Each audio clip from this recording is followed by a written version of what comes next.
Hello everybody, welcome to this video of myself. I'm Mr. Simon Bates. Hello. Cue Smoke Machine, having heard that intro music. It's beautiful.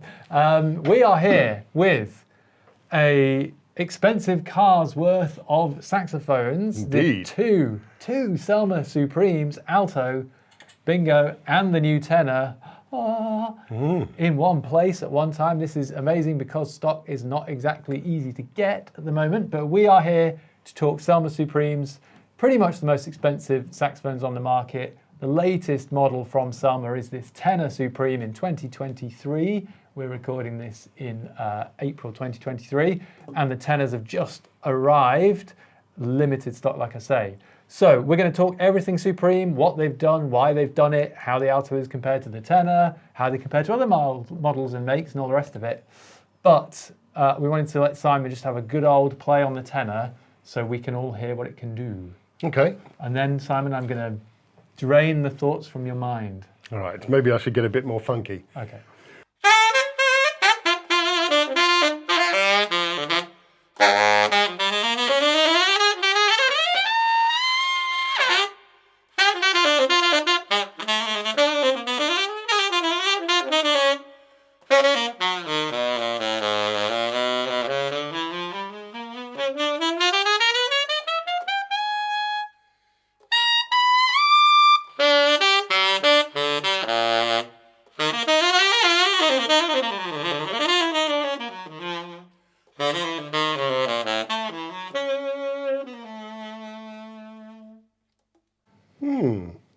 So, interesting, yes. This SELMER Tenor has come to us and we have done very, very little to it. It's pretty much out the box. Now, there's a few things about that we'll touch on later. This is not how we would recommend you buy your saxophones. People out of the box, they need a little bit of tweaking. They do.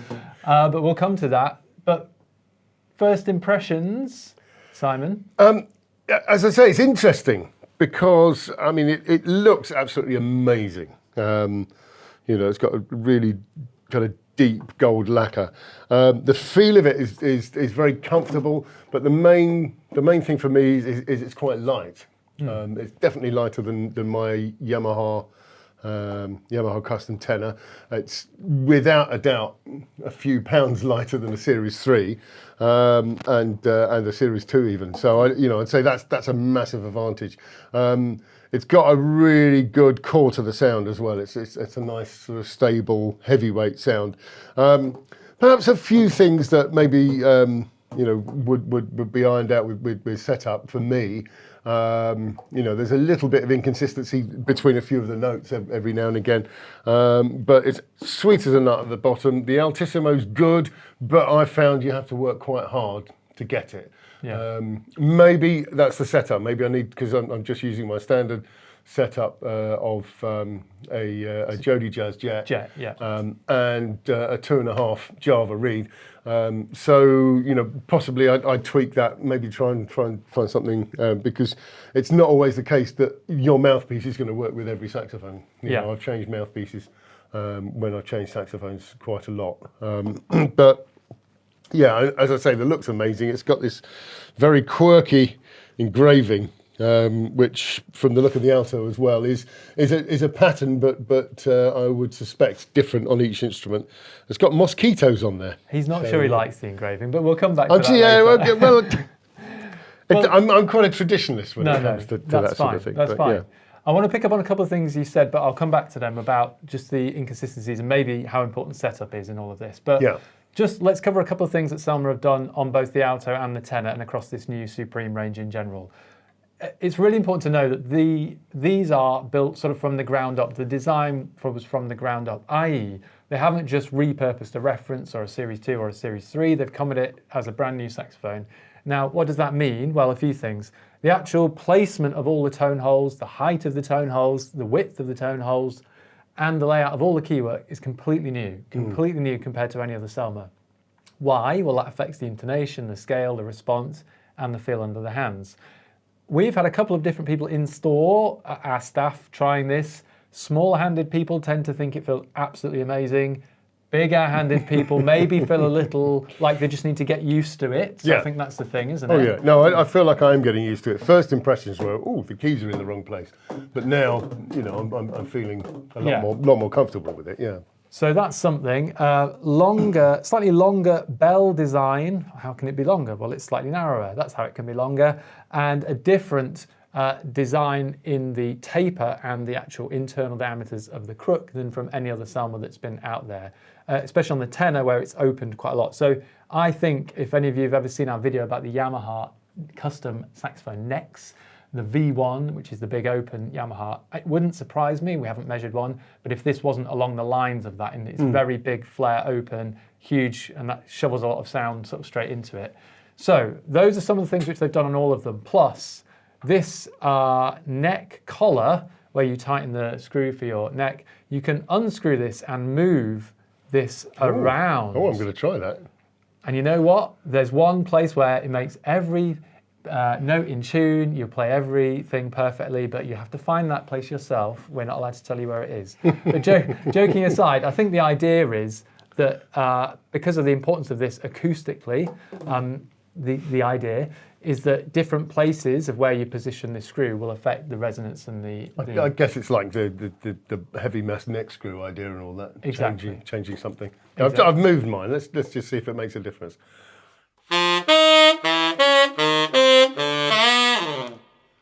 Don't know. Yeah. Maybe. It's one of those intangibles, but it's something to play with. Yeah. And other than that, there's just a very, on the tenor, sorry, I should point out the F to F sharp, there's a new adjusting arm. Yep. Thank you, Simon, which just helps the repair people when they're setting that up to balance that F and the F sharp with the tone hole here as well. So essentially, there's a whole load of new stuff, whole load of new design. I think what's interesting and what will play out in the next year or two is where this sits and for what type of player. Selmer have been pretty broad. Classical players can play it, jazz players can play it. They've discontinued the reference, they've discontinued the Series 2 and the tenor. So it is now just this Supreme on tenor and the Series 3 on tenor. And they are quite different, as Simon's alluded to, in terms of how they look, feel, play, sound. One thing I noticed, Simon, sorry, before we jump onto the alto, you've got your mouthpiece pretty far on there. Yeah, I mean, I don't know. We noticed that, didn't we? That may be something to do with the cork, but it does look actually like, yeah. I don't know whether that's because we've got the longer bell. Well, the internal bore should be similar, if you know what I mean, it's just repurposed in length. But we've noticed that you do have to push pretty far on, certainly with anything that's I mean, you know, my embouchure I think is quite loose anyway. I do like to kind of put it on and almost go down to the note rather than, you know. So I mean, I don't want to get into the technicalities of it. But, you know, I basically tune as I go along. You know. That's just it's one of the methods I use. There's another video for you. Indeed, there is. But yeah, I think all in all, we like them. However, the bit we talked about was setup, wasn't it? Like any new instrument that comes to us, from £9,000 down to £300, these things don't just come out of the box with everything working perfectly. For a couple of reasons. They've come a long way, from a different country at least, sometimes halfway around the world. Plus, setting them up to that standard, you need to do usually on site because stuff will move as it's transited. And what we're talking about is the seating of the pads, the regulation between keys. And I just can't stress this enough. If you get a saxophone, especially of this level even, and it hasn't been set up properly, you are not playing the saxophone it could be. We set all these things up. We've done this for the video. We just wanted to see what they were like out of the box. Pretty good, padding's pretty good, but there's definitely some issues around certain things feeling slightly darker or brighter within note changeovers. Let's say, I'm not going to say specifically what they are because it might vary saxophone to saxophone, but those can be ironed out in the setup if the store you're dealing with is doing that professionally, kind of thing. So that's the tenor. First impressions are pretty good. Is anything ever worth £9,000? This is a whole other question for another video, but what I've seen Mark 6s going for between, like, you know, premium year Mark 6s going for between £8,000 and £10,000. So if they can go for that, this can go for that. Is it for everyone at that price? No, of course it's not. There's only a certain amount of them out there anyway. Yeah. But it's a lot of money. It is a lot of money, but this is going to be a lot more reliable than a vintage Mark VI, you know, and a lot more consistent as well. Yeah. You know, but Mark VIs are great horns, but they were of their time. You know, I have a Mark VI tenor and a Mark VI alto, and every now and again, you know, I think, oh, should I take them out? And I get them out of the box and I blow them, and I end up taking the Yamahas out. So that's just my personal choice. I feel happier playing the Yamahas, and I think that, you know, probably the modern horns have overtaken the Mark VI for me, but that's not the case for every player. Yeah. You know, there's going to be lots of pros watching this going, what an idiot. Yeah. Even more than usual. You know, yeah. But it is such a personal thing. It's a personal choice. You know, I mean, I wouldn't buy one of these personally. Yeah. But, you know, you might come in, try it and go, wow, that's the best saxophone ever. I want 5 of them. And as someone who already owns a Mark VI and the Yamaha 875 custom, you don't need another one, man. So leave it for someone else. All right, well, that's the tenor. We are now going to jump onto the alto, which has been out a little bit of time, and we've done a video on the alto previously, not Simon and I. I did it with Alistair, another one of our colleagues who comes and plays, who's obviously much more of the classical lilt. So the video was around that classical side of things. So let's give the alto a hoot and see what it can do and how it varies to the tenor.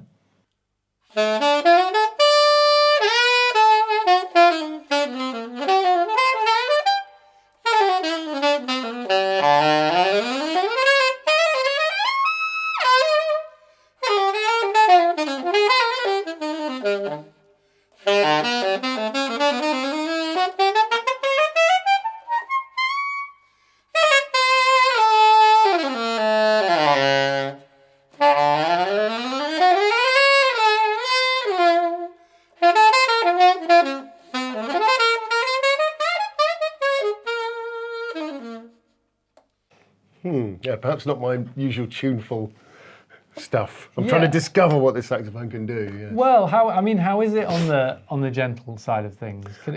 It's nice, yeah. I mean, if I'm honest, I feel I can't push it quite as hard as I'd push my my Yamaha 875 Alto. But then, as we were talking about setup earlier with the tenor, that's been set up for me. It's my saxophone I've been playing for years and years and years. You know, and it's been pimped by Yamaha and messed about with, and heavy mass neck screws, etc., etc. So, you know, there are going to be you know, things that basically, when I blow in this, aren't going to give me the freedom that I've got with my own saxophone, of course. But what about compared to previous SELMERs, modern SELMERs? Because that's probably the question, isn't it? You know? Yeah, I mean, look, I love the reference.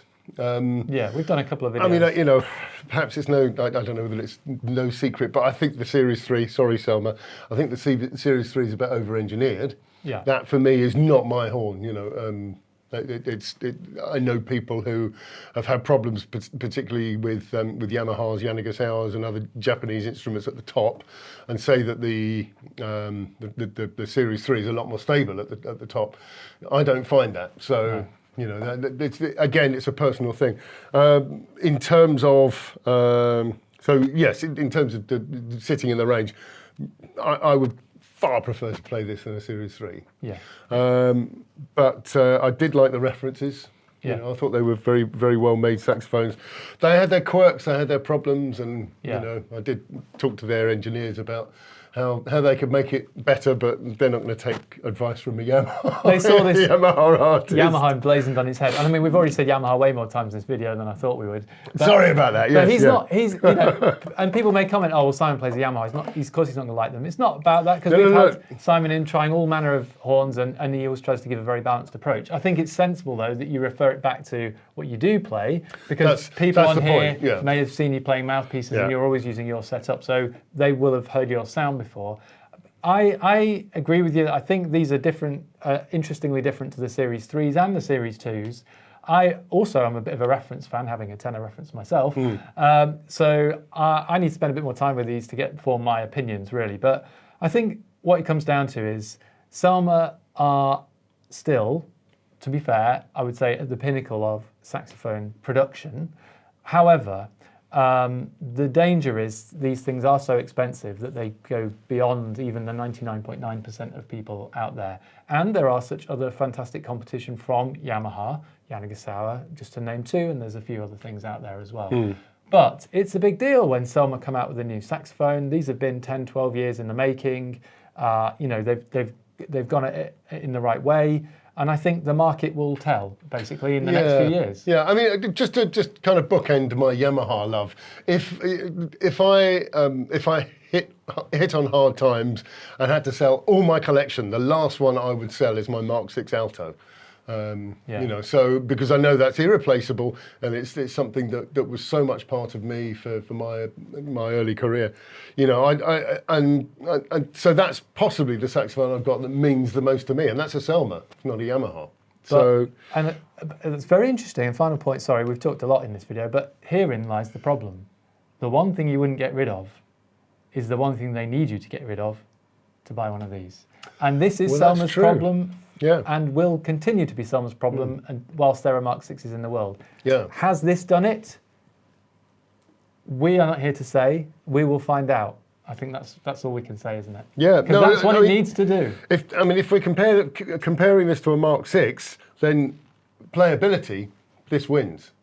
Of course, but you know, you don't just play a Mark VI for the playability. You play it for its sound. You play it for the way it's developed over time and character. You know, character. I've had the lacquer strip from mine. You know, that's how hard he blows. So yeah, but I mean, you know, that's another point. You know, you're not going to get a mint condition Mark VI. There are very few that have been left under beds for 50 years. Yeah, so, whatever they tell you.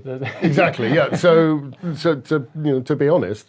If I was buying a new saxophone today and looking around for a Mark VI and couldn't find the one I wanted, this is a serious consideration, really, really serious, because it's a great horn. You know, don't get me wrong. You know, I'm not, you know, not in the business of running it down, because I think it's an absolutely fantastic saxophone. Yeah. But you know, when there's such a hype about, you know, this is the kind of supreme SELMER. Do you know what I mean? You just want it to be.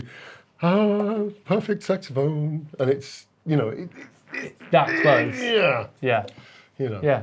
Okay, good. Well, let us know what you think in the comments, and if you'd like to order 5 of them, do just drop me a message, and I'll sort that out for you. I can't get 5. Yeah, no one can get 5 years at the moment. But as it stands, as of right now today, and when we put this video out, hopefully we have very limited stock, but we have some stock, so get hold of us, and that'll be nicely set up for you.